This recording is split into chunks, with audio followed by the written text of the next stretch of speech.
Udara dingin begini, enaknya makan mie ayam hangat semangkuk. Pria yang melangkah masuk ke dalam warung mie ayam itu, dari penampilannya, siapapun akan tahu bahwa ia adalah seorang gelandangan. Namun, ada sebuah alasan mengapa pria ini mendatangi warung tersebut. Wanita pemilik warung itu adalah ibu kandungnya, yang 32 tahun lalu meninggalkannya, seorang anak laki-laki berusia 3 tahun, di samping tumpukan sampah. Tetapi, wanita itu tidak tahu bahwa pria ini adalah Bima Aditya, seorang konglomerat pemilik aset triliunan rupiah, dan momen ini adalah sebuah ujian yang ia rancang untuk membalas dendam. Namun, saat melihat kaki ibunya yang pincang, pria itu tanpa sadar menjatuhkan sumpitnya. Dan beberapa hari kemudian, pria itu akan mengetahui, di balik kaki yang pincang itu, tersembunyi rahasia 32 tahun yang tak pernah ia bayangkan. Terima kasih telah bergabung bersama kami di Kisah Kehidupan. Sebelum cerita dimulai, silakan tekan tombol suka dan selamat menikmati. Di jantung kawasan SCBD Jakarta, dari puncak sebuah gedung pencakar langit 43 lantai yang dikelilingi kaca, seorang pria bernama Bima Aditya sedang memandang ke bawah ke arah kota. Sebagai Direktur Utama Nusantara Tech, sebuah perusahaan IT global, pria yang berdiri di puncak kerajaan yang ia bangun dari nol itu tidak menunjukkan raut wajah seorang pemenang.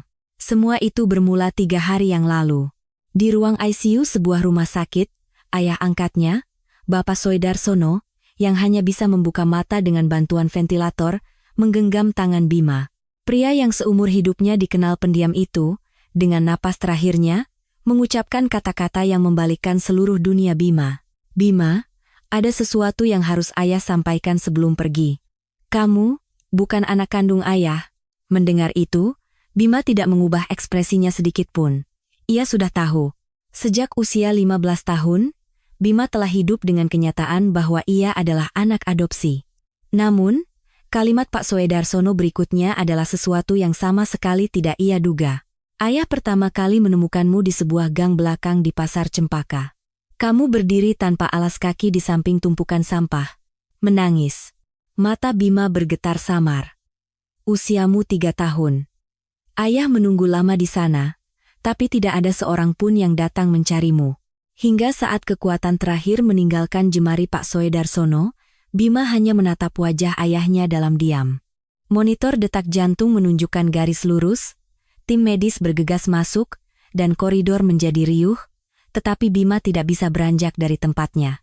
Selama 3 hari prosesi pemakaman, Bima tidak mengucapkan sepatah kata pun. Saat menundukkan kepala di hadapan para pelayat, menjaga rumah duka, dan mengantar jenazah, sebuah emosi yang sama sekali berbeda tumbuh di dalam dirinya. Bukan kesedihan, bukan kehilangan.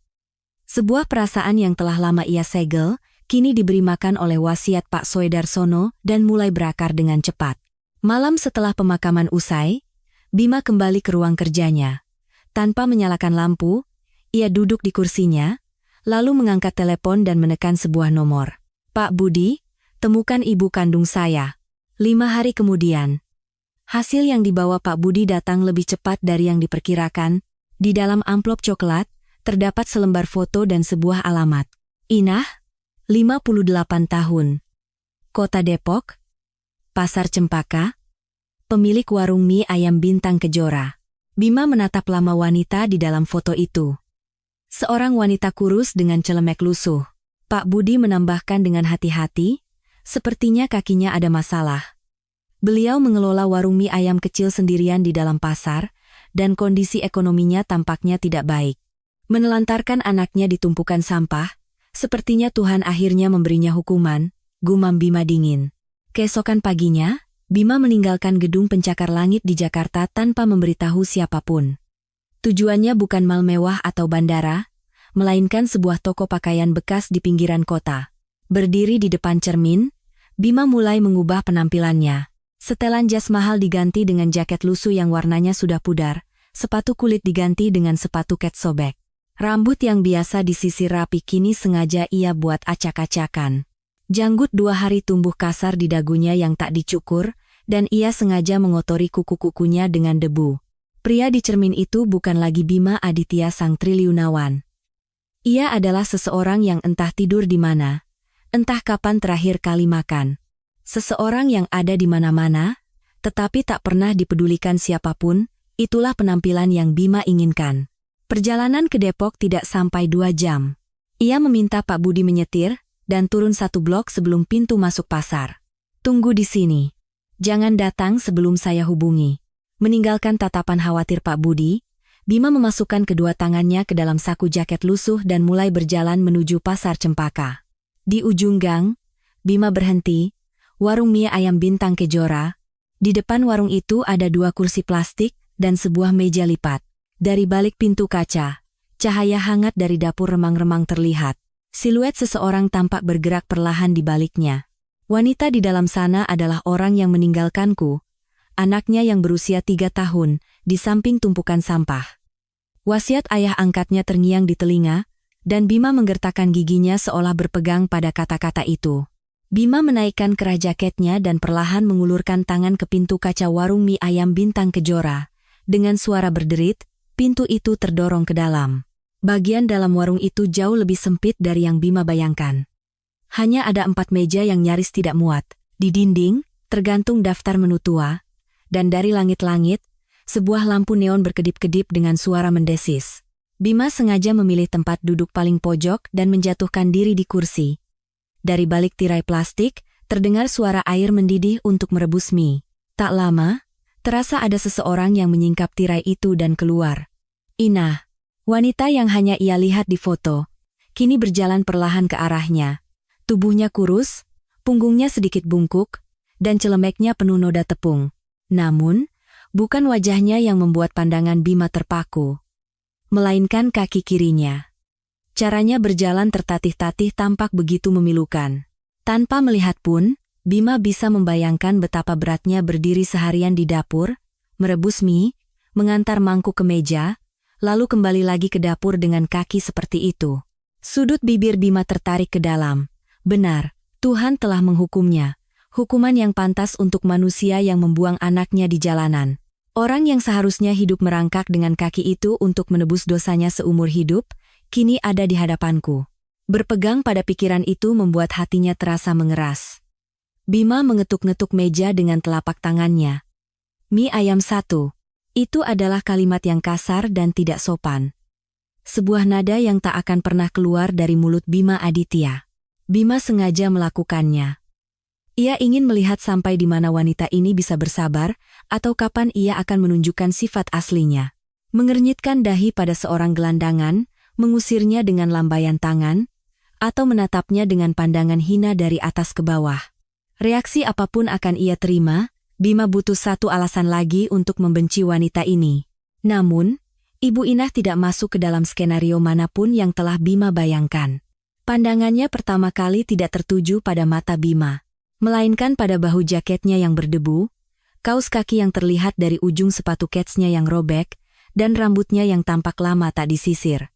Saat mengamati semua itu satu persatu, yang terpancar di mata Ibu Inah bukanlah penghinaan, kecurigaan, atau kejengkelan, melainkan rasa iba. Ibu Inah kembali ke dapur tanpa berkata apa-apa. Langkahnya yang pincang menjauh, dan dari balik tirai plastik terdengar suara air dituangkan ke dalam gelas. Tak lama, Ibu Inah keluar lagi, di tangannya ada sebuah gelas stainless steel yang mengepulkan uap. Ia meletakkan gelas itu dengan hati-hati di hadapan Bima. Udaranya dingin. Ya, Mas. Minum air hangat dulu. Mienya sebentar lagi matang. Nanti saya kasih porsi besar, jadi tunggu sebentar, ya. Mendengar suara itu, Bima sejenak menahan napas. Ia mengira akan dimaki, diusir, atau setidaknya ditatap dengan curiga. Kalau begitu, segalanya akan lebih mudah. Ia bisa saja langsung pergi sambil berpikir, ternyata memang manusia seperti ini. Tapi wanita ini justru memberinya air hangat dan berkata akan memberinya mie porsi besar. Pasti cuma sandiwara, kata Bima pada dirinya sendiri. Dia bersikap ramah karena ada pelanggan, demi uang, atau ini trik untuk mendapatkan simpati dan sesuatu dariku. Bima sengaja meminum air dari gelas itu dengan kasar. Air menetes ke dagunya, tapi ia tidak menyekanya. Ia sengaja bertingkah lebih kotor, lebih tidak sopan, seolah menunggu saat kesabaran wanita ini retak. Beberapa menit kemudian, Yang dibawa Ibu Inah dengan hati-hati di kedua tangannya bukanlah mie ayam biasa. Mienya melimpah di dalam mangkuk besar. Di atasnya ada potongan sawi hijau, suiran ayam, dan taburan daun bawang. Minyak wijen mengambang seperti mata kecil di atas kuahnya. Porsinya kira-kira 2 kali lipat dari porsi biasa. Bima menatap mangkuk itu dengan kosong, lalu mendengus. Berpura-pura memberi banyak begini untuk membeli simpati, atau demi kepuasan diri karena telah berbuat baik pada gelandangan malang? Bima sengaja mulai menyantap mie itu dengan lahap. Namun, saat sesendok kuah mengalir melewati kerongkongannya, sumpit Bima berhenti. Apa ini? Rasanya tidak ada bahan istimewa di dalamnya. Hanya kuah kaldu ayam biasa, dan mienya pun mie yang bisa dibeli di toko. Tapi aneh, saat kuah itu menyentuh lidahnya, ada sesuatu di tengah dadanya yang terasa melunak. Rasa yang hangat, dalam, dan entah kenapa terasa familiar. Seolah ia pernah merasakannya dulu sekali, atau seperti aroma yang pernah ia cium dalam mimpi. Sesuatu yang tak bisa dijelaskan larut di dalam kuah itu. Jantung Bima berdebar tak beraturan. Saat itu, Ibu Inah sedang menatapnya dari balik meja kasir. Bima, seolah ingin menepis tatapan itu, meminum kuahnya dengan cepat. Jangan terbawa perasaan. Ini hanya mie ayam biasa. Dan wanita itu adalah orang yang meninggalkanku di tumpukan sampah. Sambil terus meyakinkan dirinya, Bima menghabiskan kuah itu hingga tak tersisa setetes pun. Ketika ia meletakkan mangkuknya, Ibu Inah diam-diam mendekat dan mengambil mangkuk kosong itu. Sambil berlalu, ia bergumam dengan suara sangat pelan, seolah pada dirinya sendiri, lahap sekali makannya. 3 kata itu, yang terdengar seperti sebuah kelegaan, menusuk telinga Bima seperti duri. Entah kenapa, kata-kata itu terus terngiang di kepalanya. Lahap sekali makannya. Terdengar seperti suara seseorang yang melihat anaknya yang sudah lama kelaparan akhirnya makan, dan itu membuat Bima merasa sangat tidak nyaman. Karena itu, ia harus bersikap lebih kejam. Bima mengepalkan tangannya dan mengulang tekadnya. Ini belum berakhir. Aku tidak akan beranjak dari sini sampai aku melihat wajah aslinya. Setelah menghabiskan semangkuk mie ayam, Bima tidak beranjak dari tempatnya.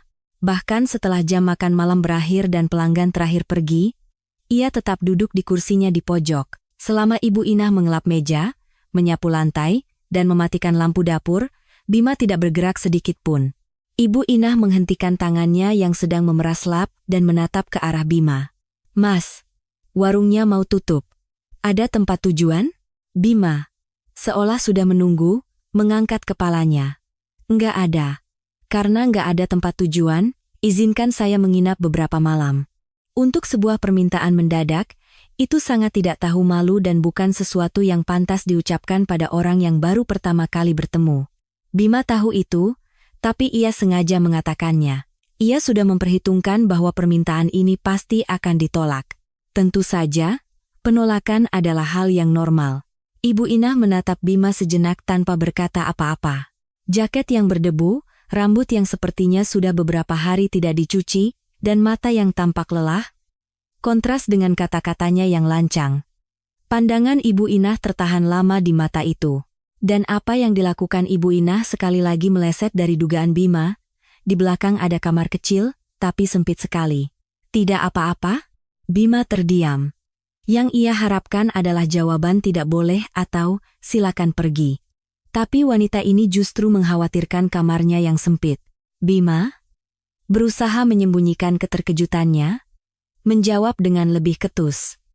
Sempit atau luas? Yang penting ada atap. Ibu Inah mengangguk, lalu dengan langkah pincangnya berjalan ke arah belakang warung. Di ujung koridor sempit, ada sebuah pintu kayu. Ketika Ibu Inah membukanya, yang terlihat adalah sebuah ruangan yang bahkan malu untuk disebut kamar. Di satu sisi dinding tertumpuk kardus mie instan dan karung bawang, sementara di sisi lain ada tumpukan selimut dan pakaian bekas musim dalam kantong plastik. Di lantai yang hanya cukup untuk 1 orang berbaring, Ibu Inah menggelar sebuah kasur tipis yang entah ia ambil dari mana. Selimutnya mungkin agak lembab, tapi untuk malam ini pakai ini dulu ya, besok saya jemur. Sambil berkata begitu, Ibu Inah mengambil sebuah bantal tua dari sudut dan meletakkannya di atas kasur. Bima melihat sekeliling ruangan itu dan tertawa dalam hati. Seorang triliunawan akan tidur di samping tumpukan kardus mie. Tapi tidak masalah. Tujuanku adalah mengungkap sifat asli wanita ini. Aku hanya perlu bertahan beberapa hari. Sekeras apapun ia berpura-pura baik, sifat aslinya pasti akan terlihat. Tidak perlu berterima kasih. Lagi pula aku akan pergi dalam beberapa hari, ucap Bima ketus. Tapi Ibu Inah sudah kembali ke dapur. Tak lama kemudian, ia kembali dengan membawa teko berisi teh tawar hangat dan sebuah gelas kertas. Kalau malam-malam haus, ini saya taruh di sini, ya. Kamar mandinya di ujung koridor. Ibu Inah tidak bertanya lebih jauh. Tidak menanyakan nama, alasan, atau kenapa ia tidak punya tempat tujuan. Ia hanya menyediakan tempat tidur dan seteko air, lalu menghilang ke kamarnya dengan suara langkahnya yang pincang. Bima berbaring di dalam kamar yang beraroma samar mie instan dan menatap langit-langit. Hatinya terasa resah, tapi ia tidak mau memberi nama pada perasaan itu. Ia hanya mengulang tekadnya untuk mulai membongkar sifat asli wanita ini besok, lalu memejamkan mata. Namun, keesokan harinya, yang membangunkan Bima bukanlah alarm atau sinar matahari. Pukul 4 pagi, saat di luar masih gelap gulita, dari seberang koridor terdengar suara sapu lidi yang sedang menyapu lantai. Bima sedikit membuka pintu dan mengintip keluar. Cahaya lampu jalan remang-remang menyinari gang pasar. Dan di bawahnya, Ibu Inah berdiri memegang sapu lidi. Ia tidak hanya menyapu halaman depan warungnya. Ia menyapu dari ujung gang satu ke ujung lainnya, termasuk di depan warung-warung lain. Karena kaki kirinya tidak bisa menopang dengan baik, tubuhnya goyah setiap kali mengayunkan sapu. Tapi Ibu Inah tidak berhenti. Bima mengamatinya dari celah pintu untuk waktu yang lama. Apakah ada yang menyuruhnya? Atau ia dibayar oleh pengelola pasar? Atau ini hanya aksi pura-pura baik lagi? Namun, Bima sadar, sulit untuk menyebut perbuatan yang dilakukan pada pukul 4 pagi di saat tidak ada seorang pun yang melihat sebagai pura-pura baik. Tapi ia tidak mau mengakuinya. Setelah selesai menyapu, Ibu Inah langsung masuk ke dapur warung. Lampu menyala, dan terdengar suara pisau bergerak di atas talenan. Bima kembali membuka pintu dan mengintip ke arah dapur dari ujung koridor. Ibu Inah sedang mengeluarkan sisa bahan makanan dari hari sebelumnya. Daun sawi yang sudah layu, acar timun yang bentuknya sudah tidak karuan, beberapa butir telur yang terlalu kecil untuk dijual. Bahan-bahan yang jika dibuang pun tidak akan aneh. Tapi Ibu Inah mulai membersihkannya satu persatu. Daun sawi dicuci bersih dan dipotong batangnya, acar diiris kecil-kecil dan dicampur dengan nasi, dan telur didadar tipis lalu diletakkan rapi di atas kotak nasi. 1, 2, 3, 4, 5 kotak nasi selesai dibuat. Dahi Bima mengerut. Ini bukan untuk dijual. Di atas setiap tutup kotak nasi tertulis sebuah nama dengan spidol. Nenek pertigaan, kakek terminal. Bapak bawah jembatan, bukan nama, melainkan lokasi di mana orang-orang itu berada. Ibu Inah membungkus kelima kotak nasi itu dengan selembar kain besar dan menyandangnya di bahu. Suara langkahnya yang pincang menjauh ke gang subuh yang gelap. Apa yang sebenarnya dilakukan wanita ini? Membuat kotak nasi dari sisa bahan makanan untuk diberikan kepada para lansia tunawisma. Dan ini bukan hanya sekali dua kali. Dilihat dari tulisan spidol di tutup kotak yang sudah memudar karena ditimpa tulisan baru berkali-kali, ini adalah sesuatu yang sudah lama ia lakukan. Ini bukan perbuatan orang yang kelebihan uang. Harga semangkuk mie ayam yang tertulis di daftar menu, Rp10.000, sudah cukup menjelaskan kondisi keuangan warung ini. Bima merasa tidak nyaman, ia datang untuk mencari sisi buruk wanita ini, tapi setelah seharian, jangankan sisi buruk, celah sedikit pun tidak terlihat. Maka, Bima memutuskan untuk mengubah caranya. Siang itu, Bima membeli 2 botol anggur paling murah dari sebuah minimarket di pintu masuk pasar. Tentu saja, ia tidak berniat meminumnya. Ia membuka 1 botol, menumpahkannya sedikit ke jaketnya, lalu membawa botol lainnya dan berbaring telentang di kursi plastik di depan warung mie ayam Bintang Kejora. Saat itu adalah jam makan malam mulai ramai. Berisik, tidak ada satu orang pun di dunia ini yang bisa dipercaya. Bima mulai berteriak sambil mengayun-ayunkan botol anggur. Akting sebagai pemabuk ternyata lebih mudah dari yang ia kira. Bima teringat masa-masa saat ia berusia 20-an, ketika ia hidup tenggelam dalam alkohol karena rasa benci. Mengingat kembali masa itu membuat aktingnya terasa seperti pengulangan. Pelanggan yang lewat mengerutkan dahi dan berbalik pergi. Terdengar suara decakan lidah dari pemilik warung sebelah, dan seseorang terdengar berkata, "Panggil polisi saja. Seharusnya ini sudah cukup," pikir Bima dalam hati.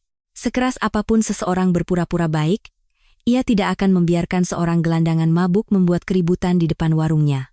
Ibu Inah keluar. Bima, sambil menggenggam botol anggur lebih erat, berteriak lebih keras. "Apa? Kamu mau mengusirku? Kalau disuruh pergi ya aku pergi. Lagi pula hidupku memang tidak punya tujuan." Namun, Ibu Inah tidak berteriak. Ia juga tidak mengusirnya atau menelepon polisi. Ibu Inah berjongkok di samping Bima. Karena kakinya yang sakit, ia tidak bisa menekuk salah satu lututnya dengan benar, membuat tubuhnya miring dengan rapuh. Tapi ia menopang dirinya dengan tangan di lantai untuk menjaga keseimbangan. Lalu, ia meletakkan tangannya yang kasar di punggung Bima. Tepuk, tepuk, ia tidak berkata apa-apa. Hanya menepuk punggung Bima dengan ritme yang lambat dan teratur, seperti sedang menidurkan anak kecil. Pada saat itu, Bima lupa bahwa ia sedang berakting. Ia merasakan genggamannya pada botol anggur melonggar, tapi sebelum ia menyadarinya, sebuah melodi lembut mengalir dari bibir Ibu Inah. Sebuah lagu Nina Bobo. Melodi yang lebih mirip senandung tanpa lirik itu menyebar tipis di atas kebisingan gang pasar. Kehangatan dari telapak tangan yang beraroma kuah kaldu itu merambat melalui jaketnya yang berbau anggur. Tak lama, Ibu Inah bergumam dengan suara sangat pelan. "Di mana hatimu terluka begitu dalam?" Bima menundukkan kepala dan menggertakkan giginya. Ia bisa merasakan kehangatan telapak tangan yang menepuk punggungnya, meresap melalui jaket hingga ke kulitnya. Dan rasanya begitu panas hingga tak tertahankan. "Aku harus membencinya. Dia orang yang meninggalkanku di tumpukan sampah. Kenapa tangannya bisa sehangat ini?" Bima menggigit bibirnya dan memalingkan wajah. Kegelapan mulai turun di gang pasar.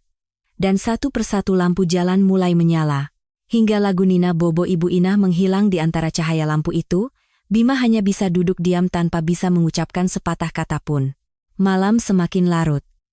Setelah Ibu Inah masuk ke dalam warung, Bima akhirnya bisa bangkit. Ia membuang botol anggur ke tempat sampah pasar dan kembali ke kamar sempitnya. Ia berbaring di atas kasur. Retakan di langit-langit masih sama seperti sebelumnya. Namun, di dalam diri Bima yang menatap langit-langit yang sama, sesuatu telah berubah secara halus. Seolah sebuah retakan kecil telah muncul di dinding kokoh yang ia bangun dengan nama kebencian. Dinding itu belum runtuh, tapi ada sesuatu yang merembes masuk melalui celah itu, kehangatan telapak tangan yang menepuk punggungnya. Gumaman, "Di mana hatimu terluka begitu dalam?" Bima memejamkan mata dan berkata pada dirinya sendiri, "Belum. Aku belum melihat wajah asli wanita ini. Kalau aku mendorongnya lebih jauh lagi, sifat aslinya pasti akan keluar." Namun, Bima sendiri tidak menyadari bahwa tekadnya kali ini terasa sedikit lebih lemah dari kemarin. Ini adalah hari keempat Bima tinggal di warung mie ayam Bintang Kejora. Saat jam makan pagi sedang ramai, dari ujung gang pasar terasa ada suasana yang berbeda dari biasanya. Seorang pedagang yang lewat berbisik, "Pak Tirtayasa datang." Pak Tirtayasa. Begitu nama itu menyebar, suasana di gang pasar seketika berubah. Dari ujung gang, terlihat seorang pria berjalan mendekat. Usianya tampaknya lebih dari 60 tahun. Tapi postur tubuhnya masih tegap.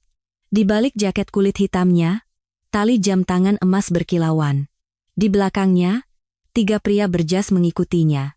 Mereka semua diam seribu bahasa, dan tatapan mata mereka yang mengawasi sekitar menunjukkan bahwa mereka tidak datang untuk makan mie ayam. Pak Tirtayasa. Bima belum tahu nama itu. Tapi melihat seluruh pasar terdiam hanya karena langkah kaki satu orang, ia secara naluriah tahu bahwa orang ini bukan orang biasa. Pak Tirtayasa berhenti di depan warung mie ayam Bintang Kejora. "Inah, utang yang ditinggalkan almarhum suamimu, sampai kapan kamu akan pura-pura tidak tahu? Bunga berbunga, sekarang utangnya lebih besar dari harga 10 warung ini. Mumpung aku masih bicara baik-baik, kosongkan warung ini dan pergi." Sodet di tangan Ibu Inah bergetar. Tapi seolah ingin menyembunyikan getaran itu, ia mengelapnya di celemek dan melangkah maju ke hadapan Pak Tirtayasa. "Warung ini tidak akan saya berikan." Tidak akan pernah. Pak Tirtayasa tertawa mengejek. Tidak akan kamu berikan? Apa yang kamu andalkan? Memangnya kamu bisa dapat apa dari warung mie ayam sepi begini? Ibu Inah menjawab, kalau anak saya kembali, tempat pertama yang akan ia datangi adalah di sini. Kalau warung ini tidak ada, bagaimana ia bisa menemukan saya? Makanya, tempat ini tidak akan pernah saya serahkan. Mendengar itu, tangan Bima yang berada di atas lututnya bergerak sedikit. Kalau anak saya kembali. Wanita ini sedang membicarakan anaknya. Wanita yang telah meninggalkannya di samping tumpukan sampah, kini berkata bahwa warung kumuh ini adalah tempat anaknya akan kembali, dan ia mempertahankannya seolah itu adalah nyawanya. Sesuatu yang ganjil terasa di dalam diri Bima, tapi ia sendiri tidak tahu apakah itu amarah atau kebingungan. Pak Tirtayasa, setelah mendengar perkataan Ibu Inah, tertawa terbahak-bahak. Anakmu itu sudah mati 30 tahun yang lalu. Waktu kamu kehilangan dia di tengah pasar dan terjadi kebakaran itu, semuanya sudah berakhir. Kamu ini sudah gila ya? Menunggu anak yang sudah mati selama lebih dari 30 tahun? Makanya semua orang menyebutmu bodoh. Tubuh Ibu Inah bergoyang. Anak saya tidak mati. Dia masih hidup. Pak Tirtayasa berdecak. Sudah lebih dari 30 tahun, omonganmu masih sama. Anakmu sudah tidak ada di dunia ini. Lain kali aku datang, yang datang duluan adalah buldoser. Jangan menangis saat itu. Pak Tirtayasa berbalik. Pria-pria berjas mengikutinya, dan hingga suara langkah kaki mereka menjauh. Ibu Inah tidak mundur selangkah pun dari depan pintu warung. Namun, setelah mereka benar-benar menghilang, kaki Ibu Inah kehilangan kekuatannya. Sambil berpegangan pada kusen pintu, Ibu Inah perlahan-lahan terduduk. Ia jatuh ke lantai tanpa mengeluarkan suara sedikit pun. Bima, yang duduk di pojok, tidak bergerak. Tapi di kepalanya, kata-kata yang baru saja diucapkan Pak Tirtayasa terus berputar.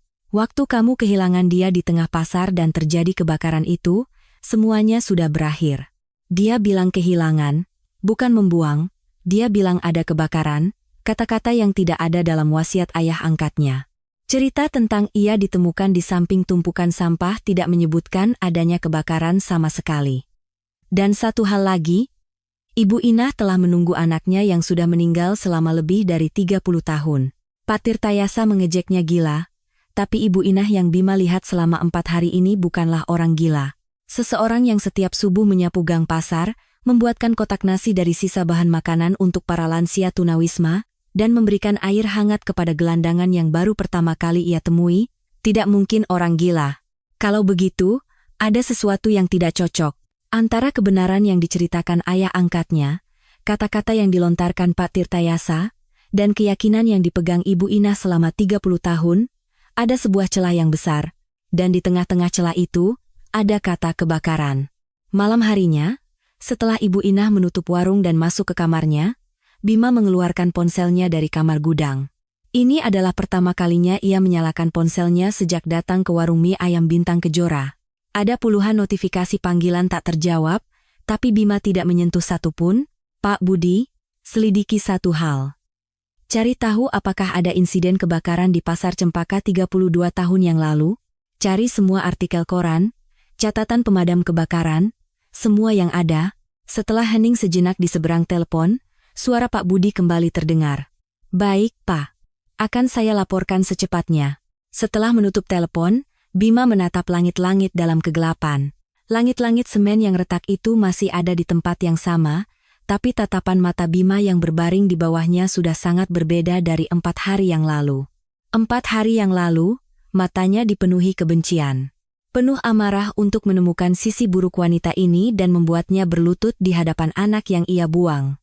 Tapi sekarang, yang terpancar di mata Bima bukan hanya amarah. Untuk pertama kalinya, ada keraguan yang tercampur di dalamnya.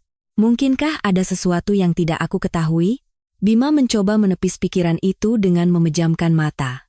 Tapi di telinganya, suara Ibu Inah yang gemetar namun tak patah saat menghadapi Pak Tirtayasa terus terngiang. Anak saya tidak mati, dia masih hidup. Untuk pertama kalinya, Bima tidak bisa mengabaikan kemungkinan bahwa cerita yang ia dengar mungkin bukanlah keseluruhan cerita. Angin sepoi-sepoi bertiup di atas gang pasar yang lampunya telah padam. Telepon dari Pak Budi datang keesokan siangnya. Pak, sudah saya temukan.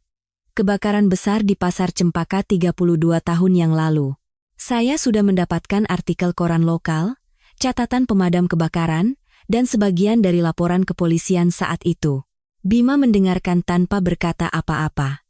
Saya mulai dari ringkasan kejadian. Terjadi kebakaran yang tidak diketahui penyebabnya di blok ruko sisi utara Pasar Cempaka. Saat itu, karena bangunan di area tersebut padat dengan material kayu, api menyebar dengan cepat. 20 ruko hangus terbakar dan 7 orang menjadi korban. Ini adalah bencana besar. Mata Bima menyipit. Apakah ada nama Inah di daftar korban? Ada, Pak. Tapi catatannya bukan sekadar sebagai korban. Pak Budi berhenti sejenak. Suara kertas dibolak-balik terdengar dari seberang telepon.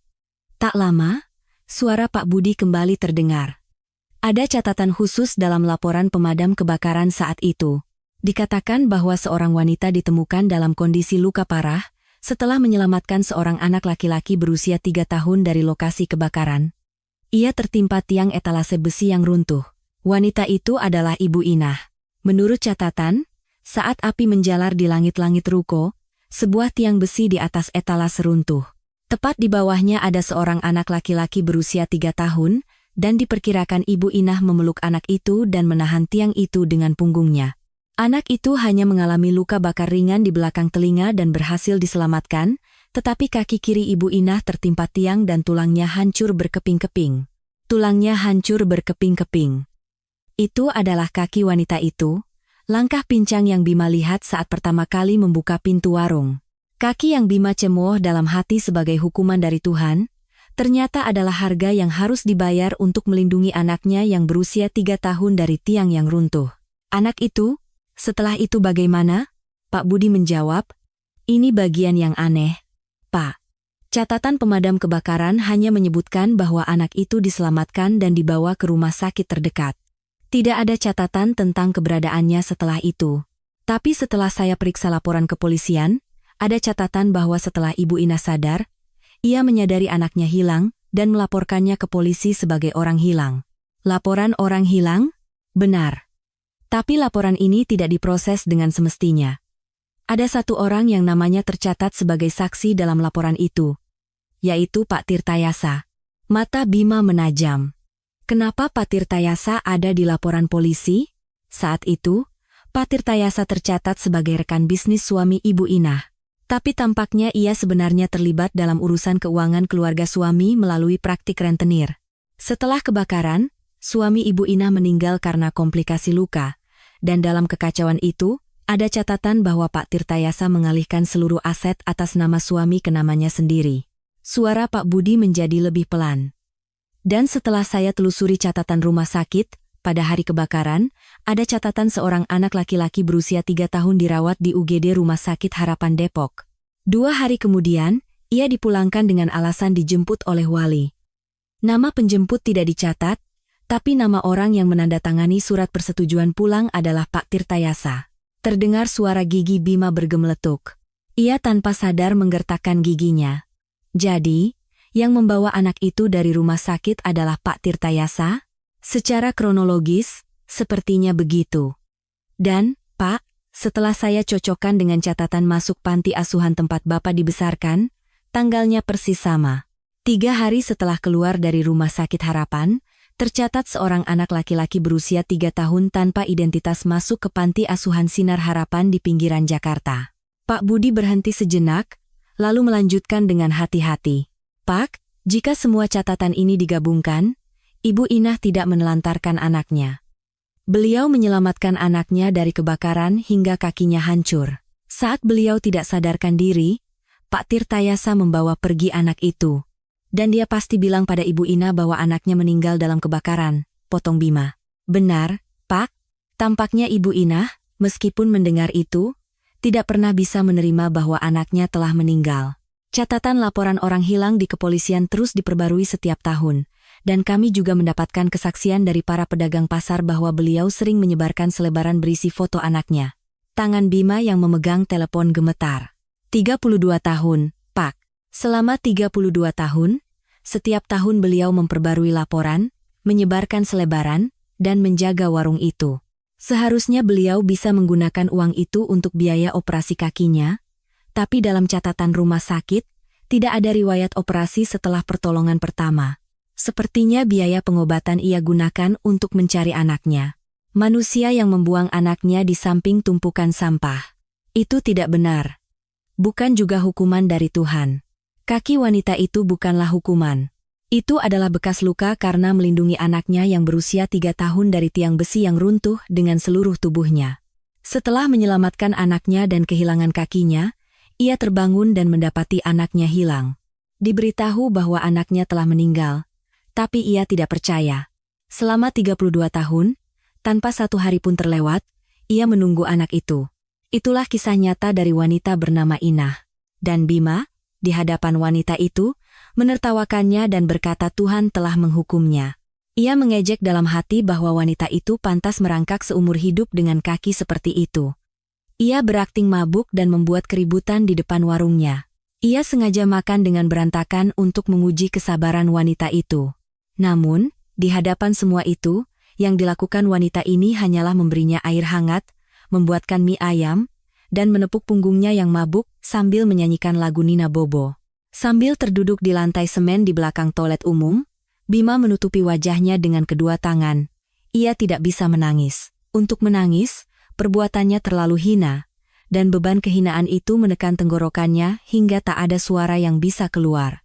Setelah duduk seperti itu untuk waktu yang lama, Bima akhirnya mengangkat teleponnya lagi. Pak Budi, kumpulkan semua data tentang Pak Tirtayasa. Bukan hanya terkait kebakaran 32 tahun yang lalu, tapi juga catatan bisnis rentenirnya, transaksi properti, dugaan penggelapan pajak, semuanya, hubungi tim hukum dan siapkan gugatan pidana. Baik, Pak. Dan satu hal lagi. Tempatkan orang-orang kita di radius 500 meter di sekitar warung mie ayam Bintang Kejora. Jika Pak Tirtayasa mendekat lagi, saya ingin laporan segera. Bima mengusap wajahnya dan perlahan berdiri. Ia mulai berjalan kembali ke arah warung mie ayam Bintang Kejora. 4 hari yang lalu, saat pertama kali ia berjalan di gang ini, hatinya dipenuhi kebencian. Sekarang, di tempat yang sama, yang memenuhi hatinya bukanlah kebencian, melainkan sebuah perasaan yang sulit diberi nama. Mungkin itu adalah sesuatu yang selama 32 tahun belum pernah ia rasakan terhadap seorang ibu, sehingga ia sendiri tidak mengenali perasaan apa itu. Dari balik pintu kaca warung mie ayam Bintang Kejora, terlihat Ibu Inah sedang merebus mie di dapur. Bima berhenti sejenak di depan pintu kaca dan menatap punggung itu untuk waktu yang lama. Setelah mengetahui kebenarannya, Bima tidak pergi. Siang itu, setelah menerima laporan dari Pak Budi, Bima kembali ke warung seolah tidak terjadi apa-apa dan duduk di kursinya di pojok. Ia makan mie ayam yang disajikan Ibu Inah, tidur di kamar gudang, dan bangun di pagi hari mendengar suara Ibu Inah menyapu gang pasar. Di luar, tidak ada yang berubah. Tetapi cara Bima memandang Ibu Inah telah berubah total. Dulu, matanya mencari celah. Tatapannya seperti seorang pemburu yang menunggu saat mangsanya menunjukkan sifat aslinya. Tapi sekarang, mata Bima mencari hal yang lain. Bahu yang miring ke kiri setiap kali ia berjalan. Tangan yang tanpa sadar memijat paha kirinya saat berdiri terlalu lama. Wajah yang, meskipun menahan sakit, tetap tersenyum di hadapan pelanggan. Bima sekarang tahu, setiap detail itu adalah jejak dari malam 32 tahun yang lalu. Dan ada satu hal lagi yang Bima perhatikan. Sebuah barang yang selalu dielus Ibu Inah setiap kali ia akan tidur. Sebuah kotak kaleng tua.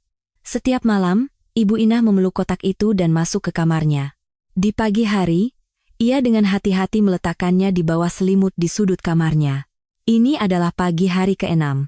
Ibu Inah bersiap-siap keluar lebih pagi dari biasanya. Sambil menyandang bungkusan kotak nasinya, ia berkata singkat pada Bima. Hari ini antarannya agak jauh, mungkin pulangnya telat.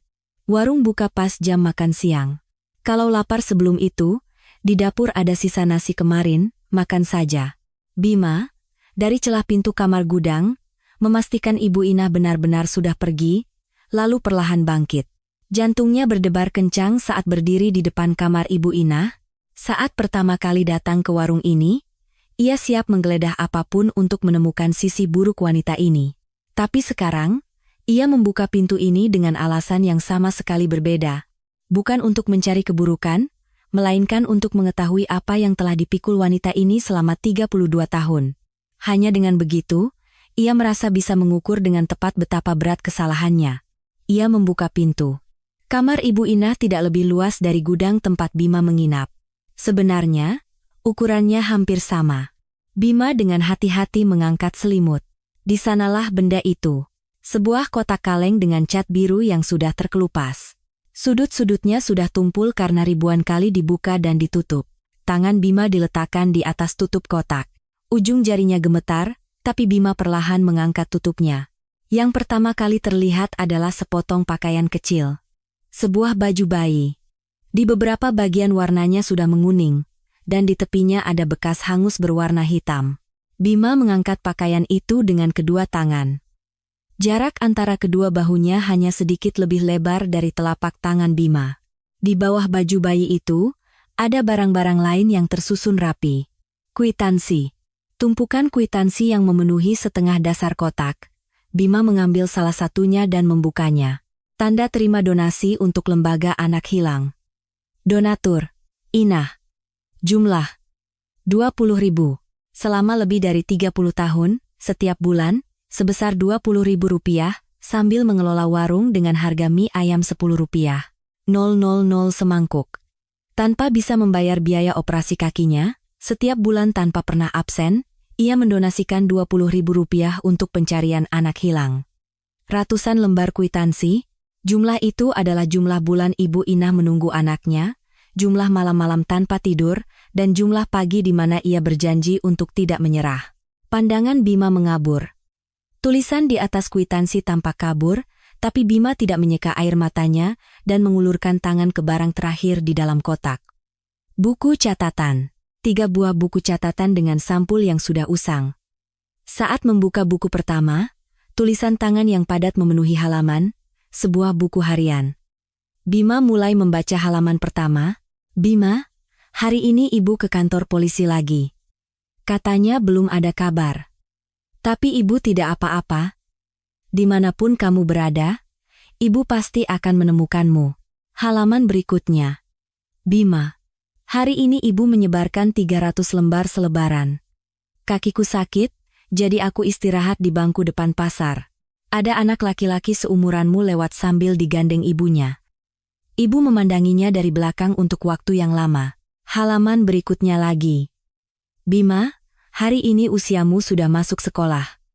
Pasti kamu sedang bersekolah di suatu tempat, kan? Apa kamu makan dengan baik? Kalau makan di kantin, jangan pilih-pilih makanan, ya. Di pertengahan buku kedua, tangan Bima berhenti. Bima, hari ini adalah hari itu lagi. Sudah 8 tahun. Bukan karena kaki ibu sakit makanya ibu tidak bisa mengejarmu. Kakiku tertimpa tiang, jadi ibu tidak bisa bangun. Kalau saja ibu bisa bangun, ibu pasti akan lari ke dalam api untuk mencarimu. Seharusnya ibu tidak melepaskanmu, bahkan jika harus mati. Kalau saja saat itu ibu memelukmu sedikit lebih erat, ibu tidak akan kehilanganmu. Tulisan di pertengahan kalimat itu sangat bergetar. Beberapa huruf terakhir ditekan begitu dalam hingga menembus kertas. Di atas kertas ada beberapa noda bundar yang menyebar, dan tidak perlu dijelaskan lagi apa itu. Buku ketiga adalah catatan yang lebih baru. Bima, ini hari pertama di tahun yang baru. Tahun ini usiamu 35.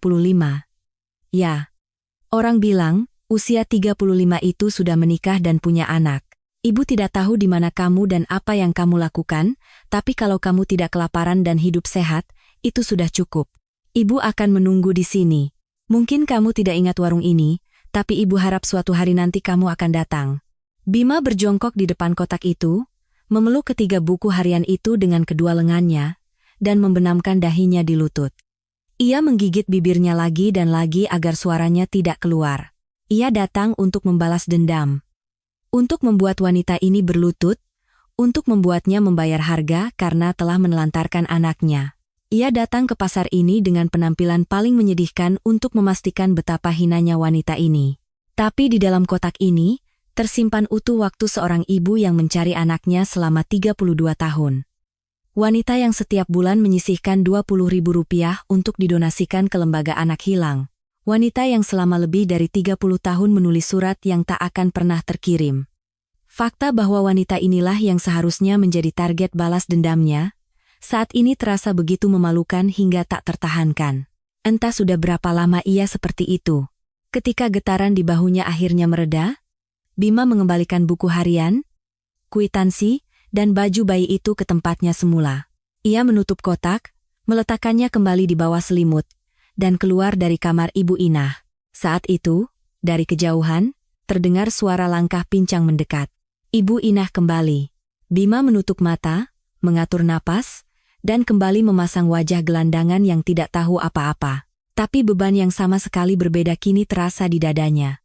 Terdengar suara pintu warung terbuka, dan suara Ibu Inah terdengar. "Aduh, Mas, nggak lapar? Sudah makan?" Bima tidak bisa menjawab. Ia hanya mengangguk sekali dan menutup pintu kamar gudang. Malam itu, saat jam tutup warung, Bima keluar tanpa berkata apa-apa. Tidak ada alasan khusus. Hanya saja, berada di ruangan yang sama dengan Ibu Inah terasa begitu sulit. Setelah membuka kotak itu kemarin, setiap tindakan kecil Ibu Inah mulai terlihat berbeda. Senandung pelan yang ia nyanyikan saat merebus mie, mungkin adalah sisa-sisa lagu Nina Bobo yang pernah ia nyanyikan untuk anaknya. Tatapan matanya ke arah pintu saat sendirian mengelap meja di warung yang sepi, mungkin adalah tatapan penuh harap selama 32 tahun. Apakah hari ini ia akan datang? Pikiran-pikiran seperti itu datang bersamaan, dan Bima tidak yakin bisa mempertahankan ekspresinya. Entah sudah berapa jauh ia berjalan, ketika ia berbelok di ujung gang pasar dan kembali berdiri di depan warung mie ayam Bintang Kejora, cahaya lampu masih menyala dari dalam. Seharusnya saat ini lampu sudah dimatikan dan ia sudah berada di kamarnya, tapi lampu neon itu masih menyala. Dari balik pintu kaca, terlihat sosok Ibu Inah. Ia duduk di kursi di dalam warung, menatap ke arah pintu. Ia sedang menunggu. Menunggu seseorang kembali. Ketika Bima membuka pintu kaca, Ibu Inah tidak terkejut. Justru raut lega yang pertama kali terlihat di wajahnya. Ia bangkit dari kursi dan berjalan mendekati Bima dengan langkah pincangnya. "Sampai malam begini dari mana saja?" Udaranya dingin. Nada bicaranya seperti menegur, tapi penuh kekhawatiran. Lalu ia masuk ke dapur dan memanaskan sesuatu. Saat kembali, di tangannya ada semangkuk kuah hangat. Kuah bening dengan kocokan telur, dengan aroma daun bawang yang lembut menguar dari uapnya. "Hangatkan badan dulu baru tidur." Bima menerima mangkuk itu dan meminum seteguk. Kuah panas itu terasa menyebar ke dalam tubuhnya yang dingin. Dan ketika kehangatan itu menyentuh suatu tempat di dadanya, sesuatu yang telah ia tekan selama berhari-hari mulai perlahan mengendur. Setelah lama terdiam, Bima akhirnya membuka mulut. "Aku dengar cerita tentang anakmu. Dari orang-orang pasar." Ekspresi Ibu Inah bergetar sesaat, tapi ia segera kembali tenang. "Biar saja orang mau bilang apa. Itu urusanku." Katanya kamu sudah menunggu lebih dari 30 tahun. Ibu Inah hanya mengangguk kecil sebagai jawaban. Bima, tanpa sadar, mencondongkan tubuhnya ke arah Ibu Inah. Ia turun dari kursi, duduk di lantai, dan mendekat ke lutut Ibu Inah. Bima menyandarkan kepalanya di lutut Ibu Inah. Ibu Inah tersentak, tapi tidak mendorongnya. Justru, sesaat kemudian, tangannya yang kasar dengan hati-hati diletakkan di atas rambut Bima. Hanya suara rintik hujan yang mengetuk atap yang mengisi keheningan di dalam warung. Setelah beberapa saat, Bima, sambil berbaring menatap langit-langit, bertanya, "Satu hal saja. Kalau anak itu ternyata membencimu, bagaimana? Kalau dia bertanya, 'Kenapa ibu meninggalkanku? Kenapa tidak melindungiku?' Dan membencimu." Tangan Ibu Inah berhenti di atas rambut Bima. Wajar kalau dia benci. Mata Bima menatap wajah Ibu Inah. Karena ibunya tidak becus. Ibu kehilangannya di tengah api. Seharusnya ibu pegang erat-erat, tapi waktu tertimpa tiang, tangan ibu terlepas. Itulah yang ibu pikul seumur hidup. Jadi, kalau dia membenciku, itu wajar. Dia boleh benci, boleh memaki, karena ibunya memang tidak becus. Pandangan Ibu Inah menerawang jauh.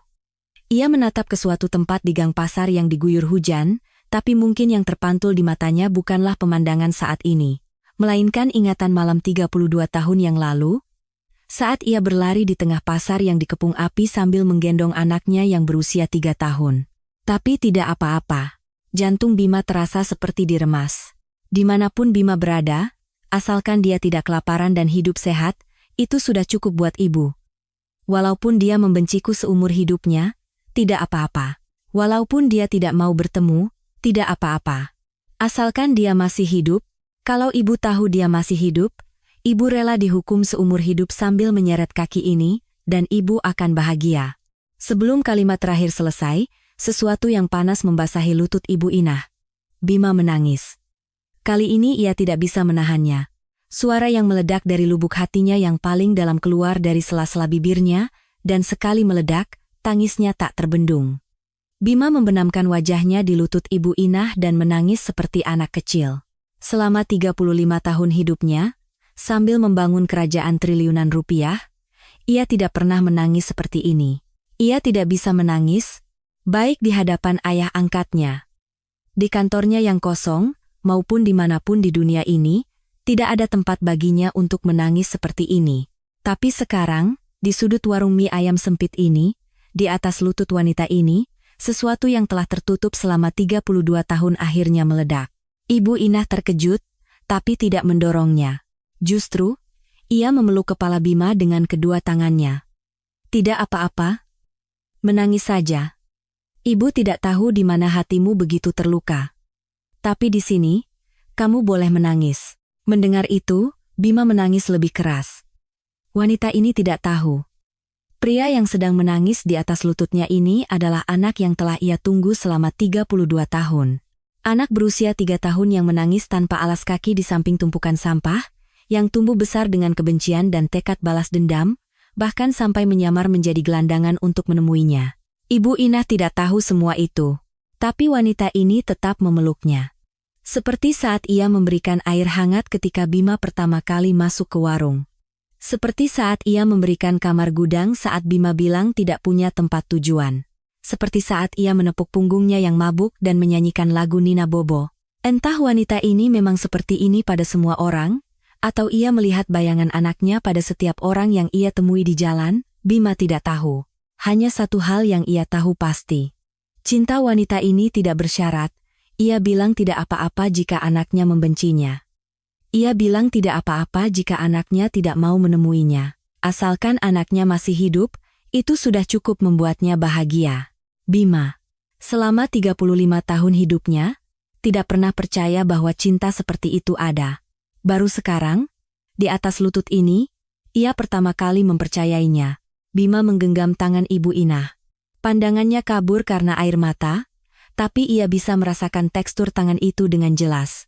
Tangan yang penuh bekas luka karena air, pisau, dan api, tangan yang selama 32 tahun telah merebus mie, menyapu gang, membungkus kotak nasi, dan menyebarkan selebaran sambil menunggu anaknya. Bima meletakkan tangan itu di dahinya. Ia ingin berbicara, tapi tidak bisa. Kata-kata ini aku, Bu, sudah sampai di tenggorokan, tapi belum saatnya. Masih ada urusan yang belum selesai. Orang yang telah mengurung ibunya di dalam neraka selama 32 tahun masih berkeliaran bebas di luar sana. Maka, sebagai ganti kata-kata, Bima menggenggam erat tangan kasar Ibu Inah dan menangis untuk waktu yang lama. Suara hujan mengetuk atap, lampu neon berdesis, dan aroma mie serta kaldu ayam menyebar lembut di dalam warung. Ibu Inah, sambil mengelus kepala Bima, mulai menyanyikan lagi lagu Nina Bobo yang ia senandungkan pada pemabuk 4 hari yang lalu. Senandung tanpa lirik itu perlahan memenuhi warung mie ayam yang basah oleh hujan, dan Bima, sambil mendengarkan suara itu, memejamkan mata. Untuk pertama kalinya dalam hidupnya, ia tertidur di pangkuan ibunya. 3 hari berlalu sejak Bima tertidur di pangkuan Ibu Inah. Selama 3 hari itu, di luar, tidak ada yang berubah. Ia masih berpenampilan seperti gelandangan, duduk di pojok makan mie ayam, dan tidur di kamar gudang pada malam hari. Namun, setelah Ibu Inah tertidur, Bima setiap malam menelepon Pak Budi di ujung gang. Tim hukum sudah siap? Sudah siap, Pak. Laporan gugatan pidana terkait kebakaran 32 tahun lalu. Tuduhan pembakaran, penipuan asuransi untuk penggelapan aset, penculikan dan penyembunyian anak di bawah umur, serta laporan kematian palsu, semuanya sudah disiapkan. Kami juga sudah berkoordinasi dengan kejaksaan, dan surat perintah penangkapan sudah dikeluarkan. Bagaimana pergerakan Tirtayasa? Besok pagi, ia akan melakukan penggusuran paksa di area Pasar Cempaka. 2 unit buldoser dan 15 orang preman akan dikerahkan. Warung mie ayam Bintang Kejora adalah target penggusuran pertama. Mata Bima menajam. Pukul 5 pagi, tempatkan seluruh tim hukum dan 20 orang personel keamanan di radius 300 meter dari pasar. Jangan bergerak sampai saya beri sinyal. Baik, Pak. Setelah menutup telepon, Bima perlahan kembali menyusuri gang pasar. Lampu di warung mie ayam Bintang Kejora sudah padam, dan dari kamar Ibu Inah terdengar suara napas yang samar. Mungkin malam ini pun ia tertidur sambil memeluk kotak kaleng tua itu. Bima masuk ke kamar gudang dan duduk di atas kasur. Besok semuanya akan berakhir. Orang yang telah memberikan 32 tahun neraka pada wanita ini akan datang ke pasar ini besok, dan aku akan berdiri di hadapannya, dan membuatnya membayar harganya. Keesokan paginya, sebelum langit terang, gang pasar sudah riuh. Dung, dung, dung. Getaran mesin berat yang menginjak tanah terasa merambat melalui lantai. Bima sudah terbangun. Saat ia membuka pintu kamar gudang dan keluar, dari arah pintu masuk pasar terlihat 2 unit buldoser kuning raksasa bergerak perlahan menuju gang. Di depannya, Pak Tirtayasa berdiri. Para pedagang pasar satu persatu mulai keluar dari warung mereka. Pak Tirtayasa membuang puntung rokoknya dan berjalan maju. Ia berhenti tepat di depan warung mie ayam Bintang Kejora. Inah, keluar. Dari dalam warung terdengar suara berisik, lalu pintu kaca terbuka dan Ibu Inah keluar. Pak Tirtayasa tersenyum sinis. Sudah kubilang, kan? Lain kali aku datang, yang datang duluan adalah buldoser. Hari ini adalah hari itu. Surat-suratnya sudah lengkap. Jadi kalau kamu berkemas dan pergi baik-baik, aku masih akan menjaga harga dirimu. Pandangan Ibu Inah melewati buldoser, melewati para preman, dan kembali ke Pak Tirtayasa. Kakinya gemetar. Tapi Ibu Inah tidak mundur selangkah pun. Dengan menjejakkan kaki kirinya yang pincang dengan kuat di tanah, ia berdiri di depan pintu warung dengan kedua tangan terentang. Tidak boleh dihancurkan. Warung ini tidak akan pernah boleh dihancurkan. Pak Tirtayasa berdecak. Mulai lagi. Bilang anakmu yang sudah mati akan datang. Karena kamu bicara hal yang sama selama lebih dari 30 tahun. Makanya kamu disebut gila. Gila atau tidak, tempat ini tidak boleh dihancurkan. Suara Ibu Inah menggema di gang pasar. Mendengar itu, beberapa pedagang di sekitarnya mendekat ke sisi Ibu Inah, tapi dihalangi oleh para preman. Pak Tirtayasa memberi isyarat, mesin buldoser kembali meraung, dan lengan capit raksasanya perlahan naik menuju atap warung mie ayam Bintang Kejora. Kesempatan terakhir, Inah. Kalau tidak minggir, akan kuratakan bersama warungnya. Ibu Inah tidak minggir. Dengan kedua tangan terentang, ia berdiri di depan pintu warung, menatap lengan capit buldoser itu. Kakinya gemetar, bibirnya gemetar, seluruh tubuhnya gemetar, tapi kakinya terpaku di tempat itu. Saat itulah, seseorang berjalan keluar di antara Ibu Inah dan buldoser. Jaket lusuh, sepatu ket sobek, rambut yang sudah beberapa hari tidak disisir. Di mata orang-orang pasar, ia adalah gelandangan yang menumpang di warung mie ayam beberapa hari ini. Pria itu berdiri di depan buldoser dengan kedua kaki menapak dan merentangkan kedua tangannya. Pak Tirtayasa mengerutkan dahi. Siapa itu? Ibu Inah pun terkejut dan menarik punggung Bima. Bahaya. Minggir. Bima tidak menoleh ke belakang. Pak Tirtayasa memberi isyarat dengan dagunya kepada anak buahnya. 2 pria berjas mendekati Bima dan mencoba memegang kedua lengannya. Saat Bima membuka mulut. Jangan sentuh. Suaranya berbeda. Bukan suara gelandangan yang ketus dan kasar yang terdengar di pasar selama beberapa hari terakhir. Suaranya rendah, tenang, dan setiap katanya memiliki bobot. Kedua pria berjas itu secara naluriah berhenti. Mereka yang terbiasa berurusan dengan orang tahu dari intuisi bahwa yang ada dalam suara itu bukanlah gertakan. Pak Tirtayasa melangkah maju. Hei, gembel. Kamu pikir ini di mana? Berani-beraninya ikut campur? Minggir sebelum kupukul. Bima tidak menjawab. Sebaliknya, Ia mengeluarkan ponsel dari saku dalam jaketnya dan menekan satu tombol. Sekitar 3 detik kemudian, dari arah pintu masuk pasar terdengar suara mesin mobil, bukan 1, 2, 3, 5. Sedan hitam berbaris memenuhi jalan di depan pasar. Seluruh gang pasar seketika hening. Pintu mobil terbuka, dan yang turun dari mobil paling depan adalah Pak Budi. Dengan setelan rapi dan membawa tas kerja, ia berjalan cepat ke arah Bima. Di belakangnya, pria dan wanita berjas turun berbaris, di antaranya ada yang membawa amplop dokumen berlogo Nusantara Tech. Yang turun dari mobil paling belakang adalah polisi. 4 orang penyidik dengan rompi turun dari mobil, dan di antara anak buah Pak Tirtayasa mulai menyebar kepanikan. Pak Budi berdiri di hadapan Bima. Pak Direktur, semua sudah siap. Gang pasar membeku. Pak Direktur. Satu kata itu mengubah total suasana di gang pasar. Mata para pedagang terbelalak, dan para preman saling berpandangan dengan bingung.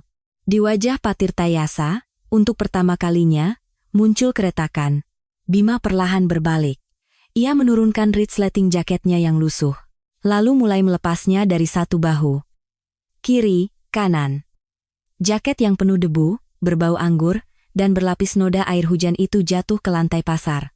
Di baliknya, terlihat kemeja hitam yang telah disiapkan Pak Budi. Untuk pakaian yang tersembunyi di balik jaket kumal, penampilannya sangat rapi. Tapi yang lebih berubah bukanlah pakaiannya, melainkan tatapan matanya. Di matanya, tidak ada lagi jejak seorang gelandangan. Itu adalah mata seseorang yang membangun kerajaan triliunan rupiah dari nol. Mata seseorang yang siap mencekik lawannya. Harga yang harus kau bayar karena telah menjerumuskan ibuku ke dalam neraka, sekarang giliranmu, Tirtayasa. Wajah Pak Tirtayasa menegang. Apa? Siapa kamu? Bima, sebagai jawaban, mengangguk ke arah Pak Budi. Pak Budi membuka amplop dokumen dan mengeluarkan setumpuk berkas.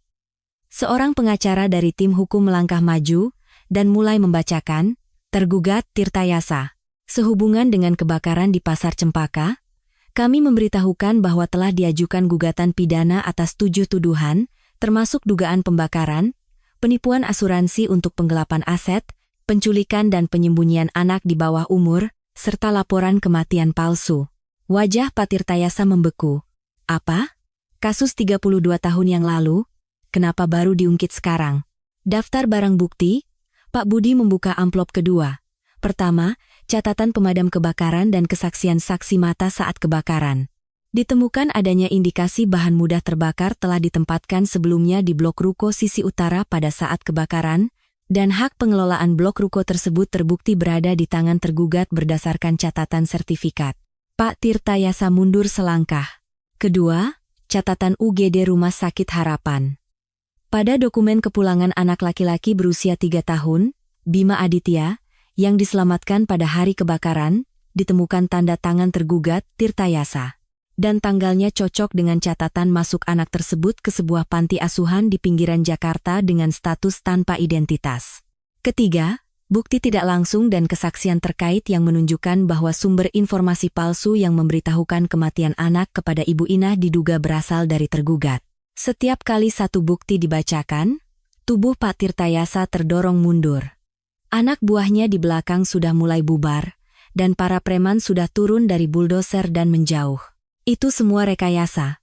Bagaimana kalian bisa membuktikan kasus 32 tahun yang lalu? Teriak Pak Tirtayasa, tapi suaranya sudah gemetar. Bima melangkah maju. 32 tahun. Mau kuberitahu apa yang kau lakukan selama itu? Kau mencuri harta orang lain, menculik anak berusia 3 tahun, dan berbohong pada seorang ibu bahwa anaknya telah meninggal. Dan setelah itu, selama 32 tahun, kau hidup di pasar yang sama, menginjak-injak wanita itu. Semuanya sudah berakhir, Tirtayasa. Para penyidik polisi maju. Saat tangan mereka yang memegang borgol menyentuh lengan Pak Tirtayasa, ia mencoba memberontak. Tapi sudah tidak ada tempat untuk lari. Pintu masuk pasar diblokir oleh sedan hitam, dan di kedua sisi gang, personel keamanan Nusantara Tech berdiri. Suara klik borgol yang terkunci menggema di gang pasar. Ini belum berakhir. Siapa kamu berani melakukan ini padaku? Teriak Pak Tirtayasa sambil diseret. Bima menatapnya, akhirnya membuka mulut. Kau tanya siapa aku? Suara Bima terdengar rendah. Aku anak 3 tahun yang kau culik dari rumah sakit dan kau buang ke panti asuhan 32 tahun yang lalu. Anak Inah, Bima Aditya. Itu aku. Mata Pak Tirtayasa membelalak. Mulutnya terbuka, tapi tak ada suara yang keluar. Kengerian dan keterkejutan terpancar bersamaan di wajahnya, dan dengan ekspresi itu, ia didorong masuk ke dalam mobil polisi. Pintu mobil ditutup, mesin dinyalakan, dan di balik kaca hitam, wajah Pak Tirtayasa yang tegang melintas. Gang pasar kembali hening. Dan di belakang semua tatapan itu, di depan pintu warung mie ayam Bintang Kejora, Ibu Inah berdiri. Dengan posisi yang sama seperti saat ia merentangkan tangan melindungi warungnya, Ibu Inah tidak bisa bergerak. Matanya yang gemetar, seolah berusaha memahami apa yang baru saja terjadi, berpindah-pindah antara buldoser, sedan hitam, dan orang-orang berjas. Akhirnya, pandangan Ibu Inah berhenti pada Bima, pria yang telah melepaskan jaket lusuhnya. Pria yang beberapa hari ini duduk di pojok warungnya makan mie ayam, mabuk-mabukan, dan tidur di kamar gudang. Sekarang, pria itu berdiri di tengah puluhan sedan dan puluhan orang, memimpin segalanya. Bibir Ibu Inah bergetar. Mulutnya bergerak seolah ingin mengatakan sesuatu, tapi tidak ada suara yang keluar. Bima menatap Ibu Inah. Melewati keramaian gang pasar dan tatapan orang-orang, ia hanya melihat satu orang itu. Bima mengalihkan pandangannya dari Ibu Inah dan berkata pada Pak Budi dengan suara pelan, "Bereskan tempat ini. Siapkan pakaianku." 1 jam cukup, lalu ia berjalan meninggalkan gang pasar. Pandangan Ibu Inah mengikuti punggung Bima, tapi Bima tidak menoleh ke belakang. Setelah Bima pergi, Ibu Inah tidak bisa bergerak dari depan pintu warungnya. Para pedagang mendekat dan mencoba berbicara, tapi sepertinya tidak ada yang masuk ke telinga Ibu Inah. Kejadian yang baru saja terjadi di hadapannya terlalu cepat dan terlalu besar, sehingga kepalanya belum bisa memprosesnya. "Inah, masuk dulu. Duduk. Nanti aku bawakan minum," kata Bu Yati, pemilik warung sebelah, sambil memegang lengan Ibu Inah. Tapi Ibu Inah hanya menggelengkan kepala. Ia tidak mau bergerak selangkah pun dari depan pintu warungnya, tepat di tempat ia berdiri merentangkan tangan tadi. Seolah jika ia meninggalkan tempat itu, semua yang baru saja ia lihat akan menjadi mimpi. Tepat 1 jam kemudian, seseorang berjalan mendekat dari arah pintu masuk pasar. Para pedagang satu persatu menoleh, dan sosok orang yang berjalan dari ujung gang mulai terlihat. Ia mengenakan setelan jas hitam, dengan garis jaket yang jatuh sempurna di bahunya. Kemeja putihnya dikancingkan rapi tanpa dasi, membingkai lehernya dengan elegan, rambut yang selama beberapa hari acak-acakan kini disisir rapi ke belakang, dan sinar matahari pagi menyinari rahangnya yang baru dicukur. Para pedagang pasar menahan napas. Pemandangan seseorang seperti itu berjalan di gang sempit ini terasa seperti adegan dari dunia lain. Namun, di wajah Bima, tidak ada aura angkuh seorang direktur. Matanya merah dan bengkak. Bima berhenti di hadapan Ibu Inah, jarak di antara mereka sekitar 3 langkah. Bibir Ibu Inah bergetar. Mulutnya terbuka dan tertutup beberapa kali seolah ingin menanyakan sesuatu, tapi sepertinya ia tidak berani mengucapkannya. Mungkin ia takut orang ini bukan orang yang ia pikirkan. Atau mungkin, ia takut orang ini benar-benar orang yang ia pikirkan. Keduanya sama-sama menakutkan. Bima yang pertama bergerak. Ia mendekati Ibu Inah dan perlahan berlutut. Di tengah gang pasar, di atas lantai semen, kedua lututnya menyentuh tanah. Pria yang tidak pernah menundukkan kepala bahkan di meja negosiasi bernilai triliunan rupiah, kini berlutut di hadapan sebuah warung mie ayam kumuh. Bisik-bisik menyebar di antara para pedagang, tapi Bima tidak mendengar apa-apa. Bima mengangkat kepalanya dan menatap Ibu Inah. Matanya penuh dengan air mata. Ia mencoba menahannya agar tidak tumpah, tapi saat ia membuka mulut, ia tidak bisa lagi menahannya. "Ibu," tubuh Ibu Inah bergoyang. "Maafkan anakmu yang tidak becus ini telah membuat ibu menunggu selama 32 tahun. Air mata mengalir di dagunya dan menetes di atas celana jasnya. Ibu Inah tidak bisa bergerak, kedua matanya menatap wajah Bima, seolah tidak percaya.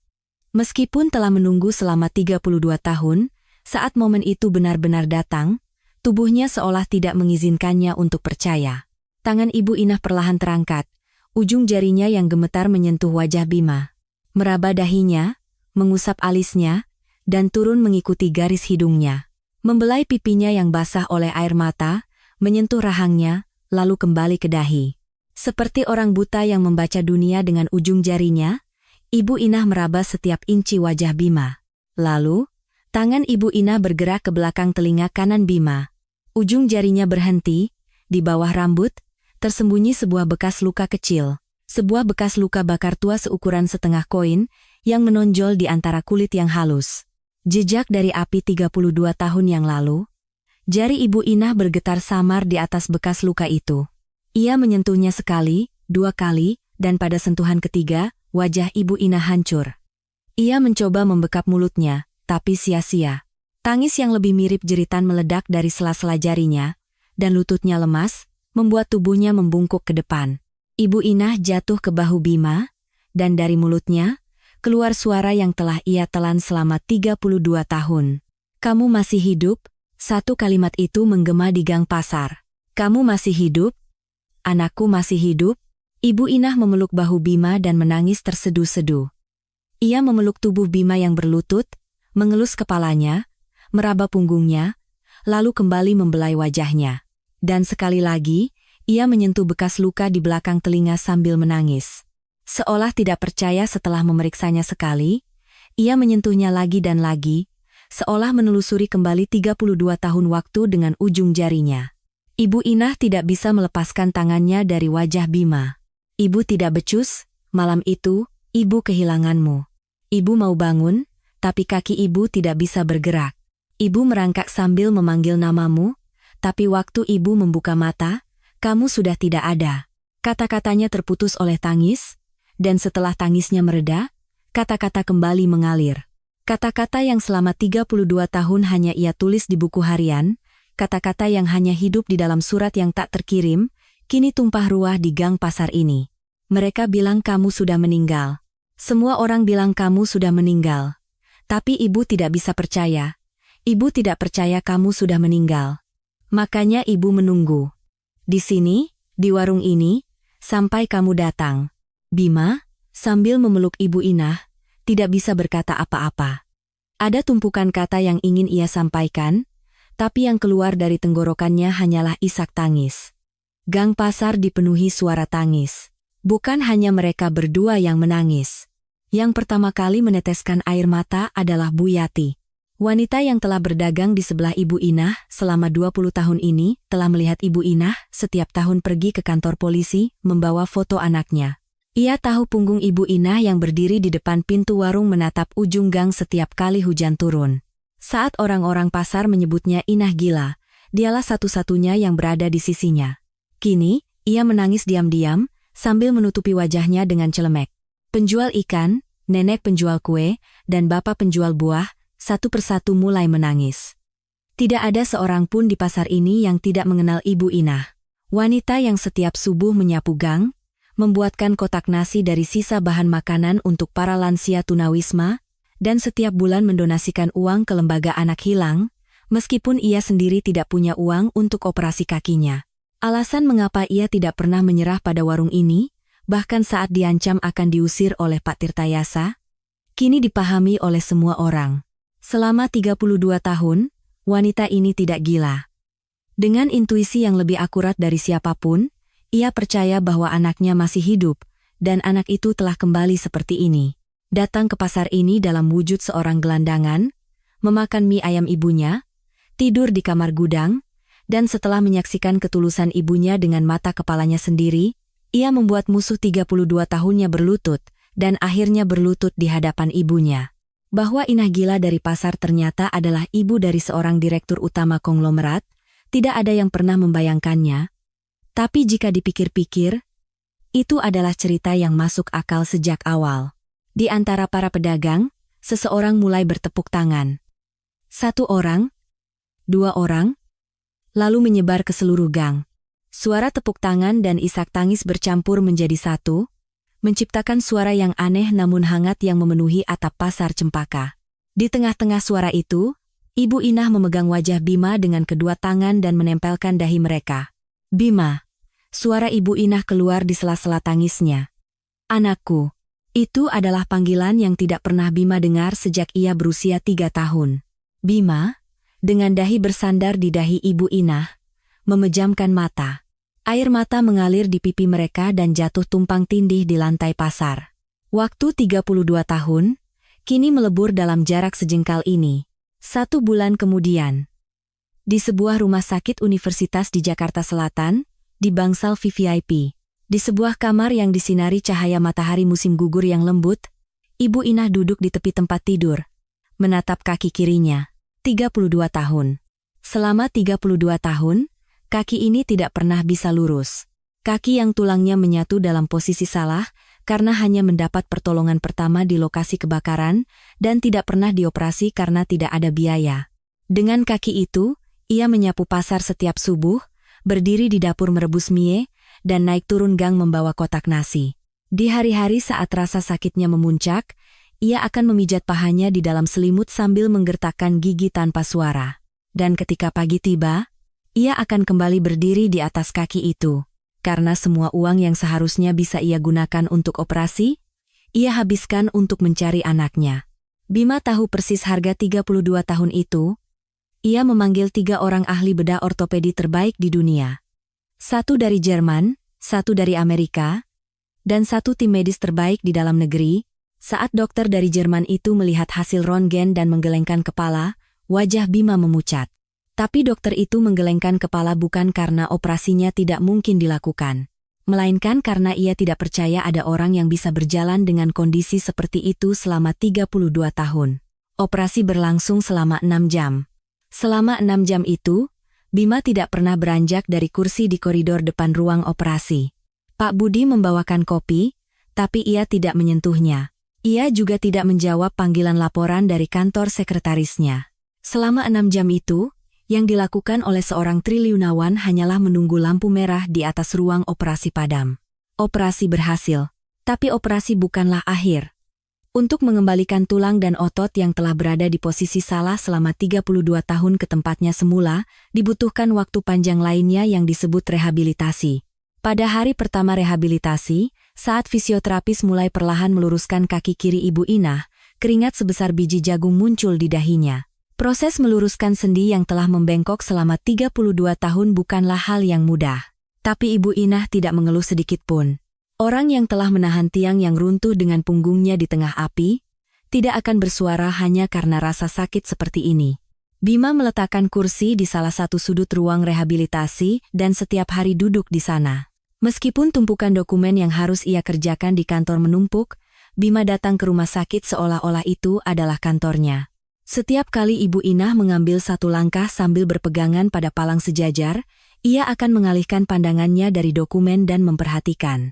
Setiap kali Ibu Inah salah langkah dan goyah, ia akan langsung bangkit dan berlari, dan yang pertama kali memegang lengan Ibu Inah adalah Bima, bahkan sebelum fisioterapis. "Sudah Ibu bilang tidak apa-apa.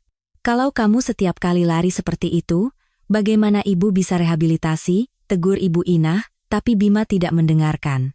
Lain kali Ibu Inah goyah, ia akan berlari lagi, dan setiap kali itu terjadi, Ibu Inah akan berdecak sambil tidak menolak lengan anaknya. Minggu kedua rehabilitasi. Ibu Inah untuk pertama kalinya berjalan 3 langkah tanpa berpegangan pada palang. Kaki kirinya masih gemetar, tapi tidak miring. Untuk pertama kalinya dalam 32 tahun, kedua kakinya menapak di lantai dengan ketinggian yang sama. Fisioterapis bertepuk tangan, perawat bersorak, tapi Bima tidak bisa mengeluarkan suara. Sambil duduk di kursinya, ia menutupi mulutnya dengan kedua tangan dan memalingkan wajah untuk menyembunyikan air matanya yang mengalir. Ibu Inah, melihat Bima, berkata, "Kenapa menangis lagi? Ibu sudah bisa jalan, kan? Kenapa harus menangis?" "Enggak nangis, kok. Hidungmu merah begitu." Ibu Inah tersenyum. Di hari ia pertama kali bisa berjalan dengan benar setelah 32 tahun, hal pertama yang ia lakukan adalah menggoda anaknya. Setelah sebulan rehabilitasi, Ibu Inah sudah bisa berjalan di koridor rumah sakit dengan sedikit bersandar pada lengan Bima. Meskipun masih sulit untuk berjalan jauh sendirian, Langkahnya yang dulu sangat miring sudah hampir tidak terlihat. Harga yang harus ia bayar di setiap langkah selama 32 tahun, kini tidak perlu ia bayar lagi. Di hari ia keluar dari rumah sakit, Bima bertanya pada Ibu Inah. "Ibu, sekarang tinggal di Jakarta, ya? Rumahnya sudah disiapkan." Ibu Inah langsung menggeleng. "Ibu mau pulang ke Depok." "Ibu, warung ibu di sana, kenapa ibu harus tinggal di Jakarta? Lagi pula, ibu belum terima uang utang mie ayam dari Yati." Bima tahu ia tidak bisa memaksa Ibu Inah. Maka, Bima mengubah caranya. Jika ibunya tidak mau meninggalkan Depok, maka ia akan mengubah Depok. 2 bulan kemudian, pagar seng didirikan di sekitar Pasar Cempaka. Awalnya para pedagang cemas. Ketakutan akan penggusuran yang ditinggalkan Pak Tirtayasa masih membekas. Tapi kali ini berbeda. Yang tertulis di spanduk pengumuman proyek bukanlah penggusuran, melainkan renovasi, dan di bawahnya, logo Nusantara Tech terpampang jelas. Bima tidak merobohkan pasar. Sebaliknya, ia membongkar atap seng yang sudah tua dan menggantinya dengan atap transparan yang bisa menahan hujan namun tetap membiarkan sinar matahari masuk. Gang yang sempit dilebarkan, namun dirancang sedemikian rupa agar tidak ada satupun pedagang lama yang kehilangan tempatnya. Setiap warung dipasangi insulasi panas dan sistem drainase baru, dan toilet umum serta area istirahat dibangun dengan rapi. Dan di pintu masuk pasar, di tempat yang paling mudah terlihat, sebuah bangunan baru berdiri, Pusat Bantuan Anak Hilang Bintang Kejora. Di bawah papan nama itu, tertulis dengan huruf kecil. Pusat ini dimulai dari kisah seorang ibu yang mencari anaknya selama 32 tahun. Ibu Inah menatap papan nama itu untuk waktu yang lama tanpa berkata apa-apa. Bima, yang berdiri di sampingnya, memperhatikan ekspresinya. Tiba-tiba, Ibu Inah memukul lengan Bima. "Kalau punya uang untuk hal seperti ini, mending bantu modal usaha pedagang pasar."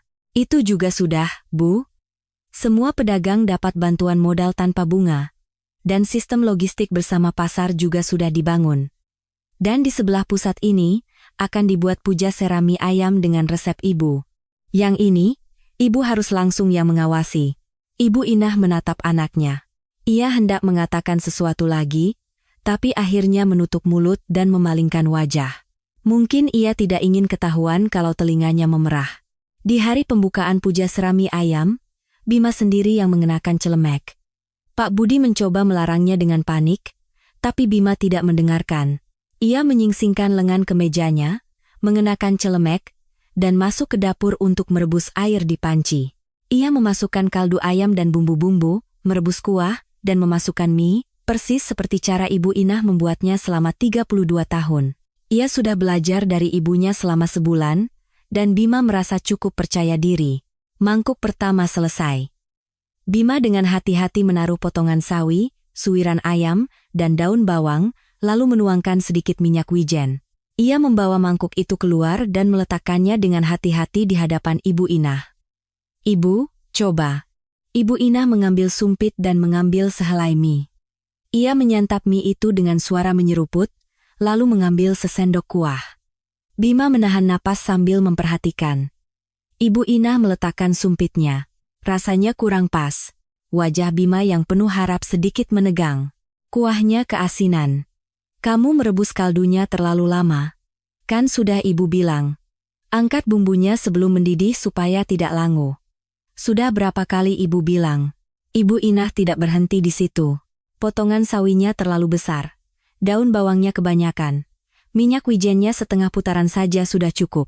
Omelannya terus berlanjut. Dan kepala Bima semakin tertunduk. Namun, selama mengomel, Ibu Inah tidak melepaskan sumpitnya. Ia makan sehelai, mengomel. Makan sehelai lagi, mengomel lagi. Meskipun bilang kuahnya keasinan, ia terus menyendok kuahnya. Meskipun bilang potongan sawinya terlalu besar, ia tidak menyisakan sepotong pun. Saat mangkuk itu kosong, sudut mata Ibu Inah basah. Ia mencoba menyembunyikannya dengan omelan, tapi selama makan, air matanya terus menggenang. "Begini kamu bilang mie ayam?" "Astaga!" Suaranya serak, dan ia mencoba menutupinya dengan omelan, tapi semua orang bisa mendengarnya. Bima tersenyum. Bukan sekadar senyum, tapi senyum yang membuat seluruh wajahnya cerah. Senyum yang tidak pernah ia tunjukkan bahkan saat berhasil menyelesaikan transaksi triliunan rupiah atau saat Nusantara Tech berhasil menembus pasar global. Ini adalah senyum seorang anak yang untuk pertama kalinya dalam 35 tahun hidupnya, melihat ibunya memakan masakannya dan mengomelinya. Besok saya akan buat lebih baik lagi, Bu. Kalau besok masih begini juga, biar ibu yang buat. Kalau begitu, saya ngapain? Cuci mangkuk saja. Ibu Inah mendorong mangkuk kosongnya, dan Bima mengambilnya dan berjalan ke dapur. Saat berbalik, Bima tidak tahu bahwa Ibu Inah dari belakang menatap mangkuk kosong itu dengan lekat. Mangkuk yang menampung mie ayam pertama buatan anaknya, tidak bisa ia lepaskan untuk waktu yang lama. Matahari mulai terbenam. Cahaya senja yang masuk melalui atap baru mewarnai gang pasar dengan warna oranye. Para pedagang satu persatu mulai menutup warung mereka, dan saat udara malam mulai turun di gang, Bima dan Ibu Inah berjalan berdampingan. Langkah Ibu Inah belum sempurna. Saat menjejakkan kaki kiri, tubuhnya masih sedikit goyah, dan jika berjalan terlalu lama, lututnya akan kaku. Tapi langkahnya yang dulu sangat miring sudah tidak ada lagi. Karena Bima berada di sisi kanannya, menawarkan lengannya, dan Ibu Inah berjalan sambil bersandar ringan di lengan itu. Ibu, kalau capek, mau saya gendong? Apa-apaan? Dilihat orang, malu. Kalau tidak ada yang lihat, boleh? Nggak boleh. Jawab Ibu Inah ketus, tapi sudut bibirnya sedikit terangkat. Bima tidak mendengarkan jawaban itu. Ia berjongkok di depan Ibu Inah dan menawarkan punggungnya. Ibu, naik. Dilihat orang, Bima. Biar saja mereka lihat. Ibu Inah berdiri diam untuk waktu yang lama, menatap punggung anaknya, punggung yang lebar. Anak yang dulu muat dalam pelukannya, setelah 32 tahun berlalu, kini telah menjadi orang dewasa dengan punggung selebar ini dan berjongkok di hadapannya. Ibu Inah perlahan menyandarkan tubuhnya di punggung anaknya. Bima berdiri. Saat merasakan berat tubuh ibunya di punggungnya, air mata menggenang di mata Bima. Tapi kali ini ia tidak menyekanya. Ia hanya tersenyum. Ringan sekali. Ibu harus makan lebih banyak. Berisik. Ringan apanya? Kaki kamu gemetaran. Ibu bisa rasakan. Ini getaran karena terharu, Bu. Hush, dasar. Ibu Inah tertawa kecil sambil menyandarkan dagunya di bahu anaknya. Senja menyebar di atas gang pasar. Melalui atap transparan yang baru, langit terlihat. Langit yang berubah warna dari oranye ke merah muda, lalu ke ungu, menyelimuti seluruh pasar, dan di bawahnya, bayangan kedua orang itu memanjang. Seorang ibu di punggung anaknya, dan seorang anak yang menggendong ibunya. Bu Yati, yang mengamati dari ujung gang, menyeka air mata dan berkata pada orang di sebelahnya, "Lihat itu. Inah." Inahnya warung Bintang Kejora, tertawa di punggung anaknya. Selama 32 tahun, orang-orang pasar hampir tidak pernah melihat Ibu Inah tertawa. Wanita ini selalu tampak seperti tersenyum, tapi bukan senyum yang sebenarnya. Wajah orang yang sedang menunggu seseorang selalu memiliki campuran senyum dan kesedihan. Tapi ekspresi Ibu Inah di punggung anaknya sekarang berbeda. Bima, sambil menggendong ibunya, berjalan perlahan menyusuri gang. Melewati papan nama baru warung mie ayam Bintang Kejora, melewati pusat bantuan anak hilang, dan melewati jalan di mana lampu-lampu pujasera mie ayam mulai menyala satu persatu, hingga ke ujung gang pasar. Dari atas punggungnya, Ibu Inah berkata pelan. Bima. Iya, Bu. Besok, mie ayamnya Ibu yang buat. Kalau kamu yang buat, semua pelanggan bisa kabur. Bima tertawa terbahak-bahak. Kegelapan turun di atas gang pasar, dan lampu-lampu jalan baru mulai menyala. Di bawah cahaya itu, suara tawa seorang ibu di punggung anaknya menyebar jauh di sepanjang gang. Waktu 32 tahun tidak bisa dikembalikan. Tapi bagi kedua orang ini, masih ada hari esok. Dan setelah hari esok, ada hari lain, dan di setiap hari itu, ada mie ayam yang akan mereka makan bersama, omelan yang akan mereka tukarkan, dan gang yang akan mereka lalui berdampingan. Itu sudah cukup. Tidak, itu lebih dari cukup. Terima kasih kepada para pemirsa kisah kehidupan yang telah menonton hingga akhir. Silakan tinggalkan komentar dukungan untuk tokoh utama kita, Ibu Inah dan putranya, Bima. Sampai jumpa di lain waktu,